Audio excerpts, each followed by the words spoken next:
আসসালামু আলাইকুম রহমতুল্লাহি ওয়া বারাকাতুহু। সবাই কেমন আছেন? আশা করি অনেক অনেক ভালো আছেন। আপনাদের দোয়া এবং আল্লাহ তাআলার অশেষ মেহেরবানিতে আমিও অনেক ভালো আছি। তো আজকের এই ভিডিও দেখার জন্য আফরিন কিচেনে আপনাদের সবাইকে স্বাগতম। তো আজকে আমি আপনাদেরকে করে দেখাবো কাঁচা পেঁপে দিয়ে মুরগির মাংসের ঝোল। তো স্বাস্থ্যকর এই রেসিপিটি দেখতে আপনারা আমার পুরো ভিডিওটি দেখুন। তো প্রথমে আমি কড়াইতে নিয়ে নিয়েছি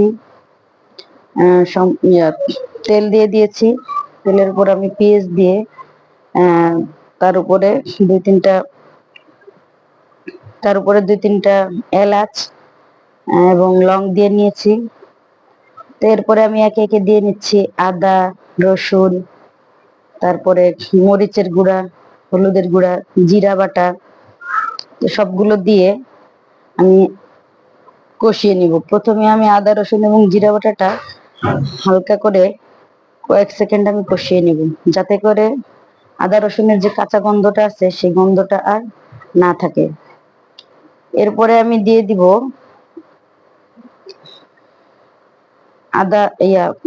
সামান্য পরিমাণে পানি। পানিটা দিয়ে আমি আরো একটু কষিয়ে নিচ্ছি, যাতে করে সুন্দরভাবে আমার আদা রসুনটা কষানো হয়ে যায়। সেই সাথে আমি দিয়ে দিচ্ছি আরো একটি তেজপাতা। তো তেজপাতা দেওয়ার পরে আমি এখন দিয়ে দিব আমি 1 টেবিল চামচ পরিমাণে মরিচের গুঁড়া এবং 1 টেবিল চামচ পরিমাণ হলুদের গুঁড়া। তো মরিচের গুঁড়া আপনারা আপনাদের ইচ্ছা মতো কম বেশি করে নিতে পারেন, যে যেরকম ঝাল খাবেন সে সেভাবে দিতে পারেন। তা আমি অত বেশি ঝাল খাই না, মিডিয়াম ঝাল খাই, এই কারণে আমি 1 টেবিল চামচ পরিমাণ দিয়ে নিয়েছি। এরপরে আমি সবগুলো মশলা আমি সুন্দরভাবে কষিয়ে নিচ্ছি। যত বেশি সুন্দর করে মশলা কষাবেন, তত বেশি আপনার ঝোলের টেস্টটা ভালো আসবে। এই কারণে ধৈর্য সহকারে সুন্দরভাবে মশলাটাকে কষিয়ে নিতে হবে। তারপরে আমি দিয়ে দিচ্ছি ছোট ছোট পিস করে কেটে রাখা মুরগির মাংসগুলো। মুরগির মাংস দেওয়া হয়ে গেলে আমি দু একবার নেড়ে চেড়ে তার সাথে দিয়ে দিচ্ছি আমি কেটে রাখা পেঁপেগুলো। তো পেঁপে আমি চাইলে পরে দিতে পারতাম, কিন্তু মুরগি যেহেতু বয়স কম, ছোট মুরগি, এর মাংসটা অতি দ্রুত সিদ্ধ হয়ে যাবে, এই কারণে আমি এর সাথে পেঁপেটাও দিয়ে নিচ্ছি। পেঁপের উপর সামান্য লবণ ছিটিয়ে নিলাম, যাতে করে পেঁপের ভিতরে সুন্দরভাবে লবণটা মিশে যায়। তো এভাবে করে আমি মুরগি এবং পেঁপেটাকে ভালোভাবে কষিয়ে নিচ্ছি। যত সুন্দর করে কষাবেন তত এর স্বাদটা ভালোভাবে আসবে। তাই সুন্দরভাবে একেবারে মিডিয়াম হিটে আমি মুরগির মাংসটাকে সুন্দরভাবে কষিয়ে নিচ্ছি। তো আমার কষানো হয়ে গেলে এর সাথে আমি অ্যাড করব সামান্য পরিমাণে পানি। তো পানি অ্যাড করার আগে আপনি যতক্ষণ একেবারে লেগে না ধরবে, আপনি ততক্ষণ পর্যন্ত এভাবে কষাতে থাকবেন। তো 2-3-4 মিনিট আপনি কষাবেন।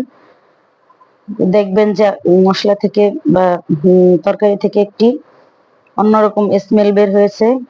তো ওই পর্যায়ে আমি দিয়ে দেব এখানে পানি।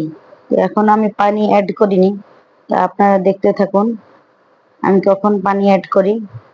তো এই পর্যন্ত দেখেন আমি অনবরত নেড়ে যাচ্ছি এবং কষিয়ে যাচ্ছি। তা আপনারাও একটু সময় নিয়ে সুন্দরভাবে তরকারিটাকে কষাবেন। আমার কষানো হয়ে গেছে, আমি দিয়ে দিয়েছি ঝোলের কষানোর জন্য পানি দিয়ে দিয়েছি। তো মুরগি কষানো হোক। মুরগি কষানো হয়ে গেলে এবং তরকারি কষানো হয়ে গেলে তারপরে আমি মুরগির মাংসটাকে আমি ঢেকে প্রায় 10-12 মিনিটের জন্য আমি এটাকে রান্না করতে দিব।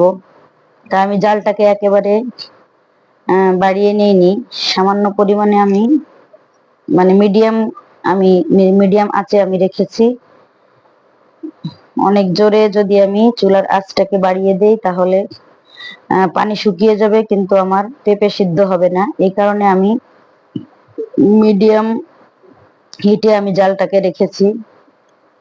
তো যখন এটার ভিতরে বলক চলে আসবে, আমি সে পর্যায়ে ঢাকনা দিয়ে আমি ঢেকে দিব। যতক্ষণ বলক না আসবে আমি ততক্ষণ এটাকে ঢাকবো না, কারণ আগের থেকে ঢাকলে তরকারিতে অনেক দ্রুত বলক আসে ঠিকই, কিন্তু মশলার ভিতর যে একটা কাঁচা গন্ধ সেটা ঠিকই রয়ে যায়, যে কারণে আমি পরিপূর্ণ বলক আসবে তারপরে আমি তরকারিটাকে সুন্দরভাবে ঢেকে দিব। দেখুন দেখতে দেখতে প্রায় আমার ঝোলে বলক চলে আসছে। তো এ পর্যায়ে আমি সুন্দরভাবে এটাকে নেড়ে চেড়ে ঢাকনা দিয়ে আমি ঢেকে দিব। তো এভাবে আমি প্রায় 5-7 মিনিট আমি রান্না করব। তারপরে আমি দেখে নিব যে আমার পেঁপেটা কি ভালোভাবে সিদ্ধ হয়েছে কিনা। তো এখনো ভালোভাবে সিদ্ধ হয়নি, যার কারণে আমাকে আবার জাল করে নিতে হবে। তো এভাবে হতে থাকুক, আমি আবার ঢেকে দিয়েছি। তো এরপরে দেখুন আমি খানিকটা প্রায় 5-7 মিনিট পরে আমি তরকারিটাকে আবার খুললাম এবং নেড়ে চেড়ে দিচ্ছি। দেখুন এখনো আমার তরকারিটা যেহেতু পেঁপে একটু শক্ত ধরনের তরকারি, তো এটা এখনো মিডিয়াম সিদ্ধ হয়েছে, পরিপূর্ণ সিদ্ধ হয়নি। এই কারণে আমি পেঁপেটাকে আবারও আমি ঢেকে দিব। আবারও আমি 5 মিনিটের জন্য ঢেকে দিব, যাতে করে সুন্দরভাবে একেবারে গলে যায়। সেই সাথে আমি দেখে নিচ্ছি লবণ ঠিকঠাক মতো আছে কিনা। তো আমার জাল করা হয়ে গেছে। এ পর্যায়ে দেখে নিন আমার তরকারিটা একেবারে মাখা মাখা হয়ে আসছে, ঝোল গাঢ় হয়ে আসছে এবং পেঁপেটাও খুব সুন্দরভাবে শুকিয়ে গেছে, পেঁপেটাও সিদ্ধ হয়ে গেছে। এখন আমরা যেহেতু একেবারে মাখা মাখা তরকারি খাবো না, স্বাস্থ্যকর ঝোল, এই কারণে সামান্য একটু পানি অ্যাড করব। যতটুকু আমি ঝোল রাখবো ঠিক ততটুকু পানি আমি দিব, এর থেকে বেশি পানি আমি দিব না, কারণ আমার সবকিছুই সুন্দরভাবে সিদ্ধ হয়ে গেছে। এখন জাস্ট বলক আসার পরে 3-4 সেকেন্ড বা 2 মিনিটের মতো জাল হলে আমি তরকারিটাকে নামিয়ে নিব। এখানে আমি সেই সাথে আরেকটু পানি দিয়ে দিলাম। তো আমি এখন 2-1 মিনিট জাল করে নিচ্ছি, দেখা যাক তরকারিটা কিরকম হয়। তো দেখুন আমার তরকারি পুরোপুরি রেডি। তো আমি তরকারিটাকে এখনই নামিয়ে ফেলবো। তো সবাই এই চ্যানেলটাকে সাবস্ক্রাইব করবেন, আমার জন্য দোয়া করবেন এবং আমার পাশে থাকবেন। আমি যেন আপনাদেরকে প্রতিদিন নিত্য নতুন ভিডিও দিতে পারি, সেজন্য আমার জন্য সবাই দোয়া করবেন। আসসালামু আলাইকুম ওয়া রাহমাতুল্লাহি ওয়া বারাকাতুহু। তো দেখেন আমার ঝোলের কালারটা কত সুন্দর হয়েছে। ধন্যবাদ সবাইকে আমার সাথে থাকার জন্য।